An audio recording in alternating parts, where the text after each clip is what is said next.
Welcome back. And now let's start with Weekend Trust. And the major story there says 7 trillion, full president, Nigeria still in darkness. You can find more details on page 4. And this is coming, since independence. And what he's saying is in 2013, when the, government estimated and spent over 7 trillion, on the power sector since 2013, when it was privatized to improve electricity supply in Nigeria. Despite the huge spending, in the sector, we are still seeing the same problem back and forth. I mean, 7 trillion, Mariam, and then it is actually privatized, but then still we are not seeing improvement. Somebody said if they make the electricity better, what will they use as a point for their campaign? Exactly. So imagine how people, just like you said, even though it's a sad one about the killings, that people are now used to it, it's now becoming normal. Use it as a campaign, so now every situation, every situation Nigerians find themselves in, it has kind of become normal. It's no more news. This, blackout, I don't know, since independence actually, and up until now, this particular sector, no one sector is actually working up until this moment. Decades and different presidents have come and gone. And it's really tarnishing Nigerians' image internationally. I am very sure you saw how the other African countries were bantering and they were just insulting us from last week till date. And like I said, everything has been normalized right now. And about the electricity, if you have lights for like three days, the next thing you start having palpitations, saying, why are they leaving the light? Because we are not used to seeing light in Nigeria. And this is just so sad because Nigeria is how old again? And up till date, kids should still shout NEPA when they bring light. It's just so even though it's privatized and, name has changed, but people are still used to NEPA, so nobody. There are lots of communities that have not seen light for over 4-5 months. There are communities in Abuja that have never had lights. Mariam, there are communities that have never had light. I mean, if you're going to talk about the whole Nigeria, there are communities that don't have light, they don't have road. They have never seen even a low current. And if at all they've seen light, it's probably, in the community, maybe people invent something like, inverters or those that are able to take it there.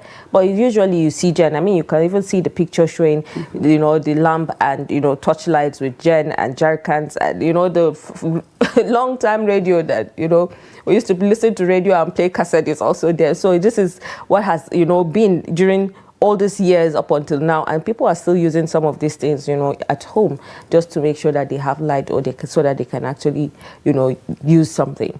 Well, it's actually a sad one. You can find more details on page 4 of the Weekend Trust. And then Igboho's journey from fugitive to freedom. You can find his details on page 9. And then Kano Hajj Camp Market, where pilgrims buy cheaper wares. You can find more details on page 34. The genesis of Ikorodu. You can find more details on page 29. Born molded in ABU, story of Professor Aisha Hamman. You can find her details also on page 25 of the Weekend Trust. Months of labor wiped out in 48 hours. And this is coming from tomato farmers crying out. I mean, it's actually a sad one too, because markets, produce, people have produced a lot of, grains, commodities, but then the prices have cut down. And when they were actually farming, they had high hopes that they were going to But it's good news make to the something. consumers, right? Yes, it is. But then the farmers are actually crying. Yeah. Definitely, there's going to be a two-side. Exactly. There are times that the farmers have also gained.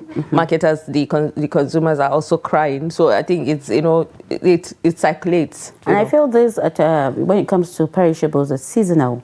There's a season that is on the high side, and there's a season that actually on the comes low. down. Yeah, exactly. So I think there's a season for the tomato to be cheap at this.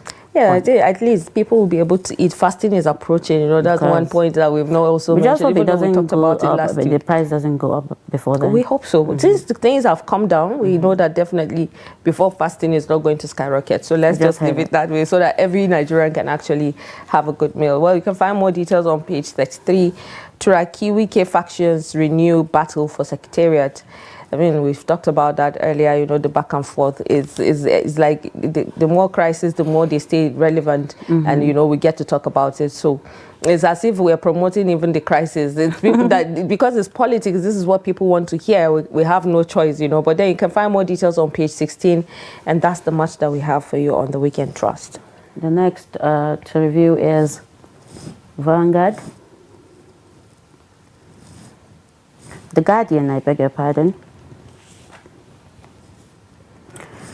It says INEC rallies security agencies ahead of 2027.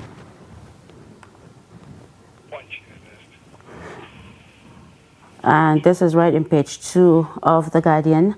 Matthew Tonlaga, a bridge between community, nation, and global stage. This is right in page 27. Lasutech, celebrating metamorphosis with renewed passion for excellence. This is right in page 32. Tinubu should apologize for ignoring Abuja at 50. This is right at the back page. And the Guardian doesn't really have lots of headlines today. That's much that there is in the Guardian newspaper. Yeah. Make sure you grab a copy. Indeed. Well, let's take a look at Saturday Punch, and then the major story there says Sadiku, unmasking terrorist leader behind Kwara massacre. At least we have something to, you know, to tell people, and so people will know who is actually the mastermind behind the heinous killings. You can find details on page 4, how Sadiku rose from Boko Haram Sheikh House lieutenant to North Central terror kingpin. You can imagine the upgrade, you know. Well, and then women in hijab among bandits, say survivor.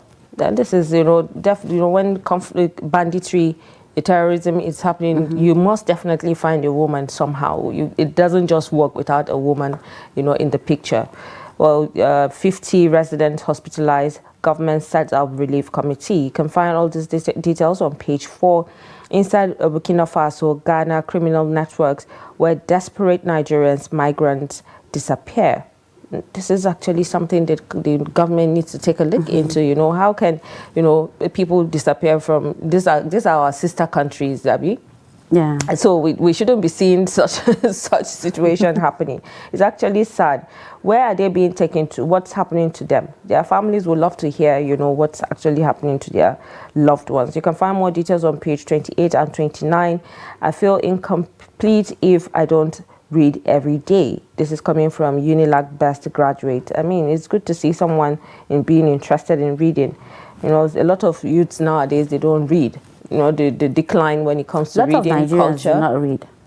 That's what I'm saying. The decline when it comes to the reading culture. From most Nigerians, hide it in a book. They won't read. Yeah, exactly. You know, they won't read, or hide it in a guideline. Yeah. Where they have to go through a huge write-ups for them to agree, like on our phones. Yeah, we are all guilty of, you know, some sort. Because you can't read the conditions of a lot of these apps that we use. You just agree. Whatever it is, you agree. But then there are consequences that comes actually with it. Honestly. Well, it's a good one, you know. We're proud of him. But then you can find his details on page 27.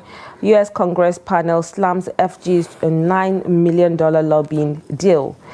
You know, this has been on the news also since last year, but you can find more details on page 7. I lost millions to tender scammer who promised to marry me. This is coming from an entrepreneur. Yes, I saw her story. I don't know if you saw her interview where she was crying. You know, she was interviewed and she was saying she actually gave money. She trusted this person, not knowing he has a wife.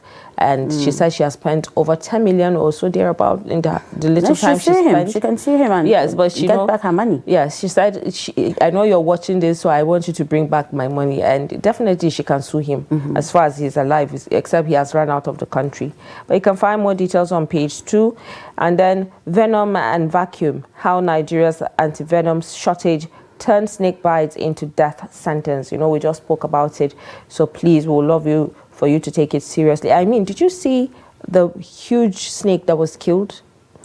You know, I don't like talking about snakes because I know you don't, but we have to talk about Honestly, it, you know. We have to talk about it. I couldn't watch it because, of course, I feel like that's the animal I fear the most. So when they were removing those creatures, I don't even like calling the name. You saw the goat that I saw it, actually. It's crazy. Well, you can find details on page 22 and 23. And then also why some Nigerians think I have drug problem. This is coming from artist David Jones. You can find his details on page 8. Wedding carnival. Tinubu government celebrates as Matawale's attend children tied knots. 10. You can find more details on page 19. This is actually good, that, 10. 10. Yeah. Oh, wow. You're emphasizing on the number. The At least they are married. Mass family wedding. Well, you can find details on page 19, like I said, and that's the much that there is for the Saturday Punch. And the next newspaper is the Tribune. Boldly written is, we killed forest rangers in Oyo because they arrested 3 Fulani herders, says suspect, says his share of ransom was 10,000 naira. You can imagine, ransom, 10,000, his own share. As small as 10,000. Yes, actually, that's how sad it is, and the situation that we find ourselves. This will actually be an interesting read. You can find the story in page 3 of the Tribune. Oyo government seizes 12 baskets of chemical ripened mangoes. Once against dangerous practices. This is right in page 4. Kano government says it targets 4 million voters ahead of 2027. This is right in page 7. And, among the states, all the states, Kano politics is actually a very interesting one. Also, and it's going to be very interesting this 2027 because of the altercation between Kwankwaso and Abba Kabir. Yeah, I mean, we saw that he came out to say he supported it when, the elections was, inconclusive.